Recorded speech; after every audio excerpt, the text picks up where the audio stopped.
Gospels themselves were not written in English originally. Yea, verily, they were not written even in King James English originally. They were originally written in Greek. And the headers to each of the Gospels, according to Matthew, according to Mark, according to Luke, according to John, were probably added to the documents after the fact.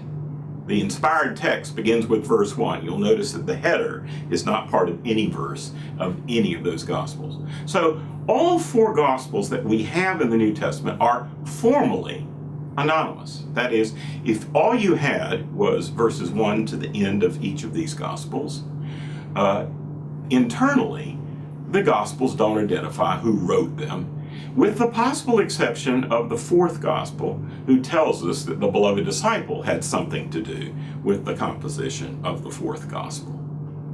So where did these headings come from? According to Matthew, according to Mark, according to Luke, according to John.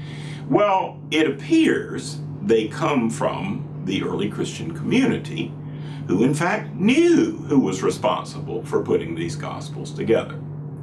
And what we know about the later churches, there was so much emphasis on the apostolic witness and the eyewitness, and indeed the testimony of the original folks who had seen Jesus rise from the dead, that it would be very surprising if there weren't claims being made that the Gospels were written just by members of the 12, or the Gospels were written just by eyewitnesses.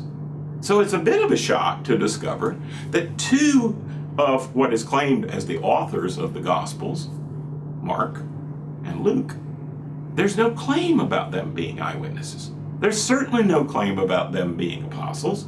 No claim about them being one of the original 12.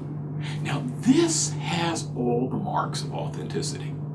If you're going to make up names of people that composed the original source documents about the life of Jesus, if you're going to do something like that, then surely you're going to go with members of the 12, or the original eyewitnesses, or the original apostles. Not so much. Mark and Luke are minor figures, even in the New Testament themselves, and there's no claim they were original eyewitnesses. In fact, Luke says this at the beginning of his gospel: "Inasmuch as many of us have sought to write an account of the things that have happened amongst us, I too, Theophilus, having studied this for a long time, and having consulted the eyewitnesses and the original preachers of the word, decided to write for you an orderly account, so that you might know about the things that have happened amongst us." Now that's very interesting. He says he consulted the eyewitnesses and the original preachers of the word. He doesn't include himself amongst them. What we have, it seems to me, is claims made about these Gospels and their authorship that are honest claims, not later puff pieces suggesting that all the Gospels were written by one of the members of the 12. And even in the case of a Gospel like the Gospel of Matthew, what is actually being claimed is that he is responsible for some of the source material in this Gospel. So, Matthew, Mark, Luke, and John, stick with these and you can't go wrong. There is a reason that those names are appended to those Gospels. These are not later fictional names attached to the Gospels.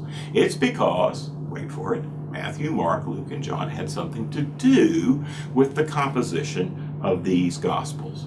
Briefly, Matthew is one of the sources for the material in the Gospel of Matthew, as is Mark. 95% of Mark's Gospel recurs in the Gospel of Matthew. So there are multiple sources in that Gospel. Mark, the sometime companion of Paul and Peter, is responsible for our earliest Gospel, the second one in the canon. Luke, a sometime companion of Paul, is responsible for the third Gospel, and then there's the mysterious fourth Gospel. Why is it called the Gospel according to John? This is something of a mystery, because in fact, there are no Galilean Zebedee stories about the Zebedee boys in the Gospel of John. Zero. None. In fact, the Zebedees are only mentioned in passing in the very last chapter of the Gospel of John, John 21. What the internal testimony tells us is that these stories go back to somebody called the beloved disciple.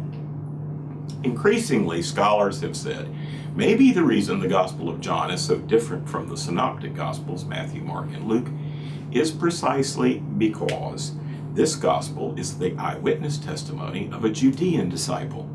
Now, we can debate who this is.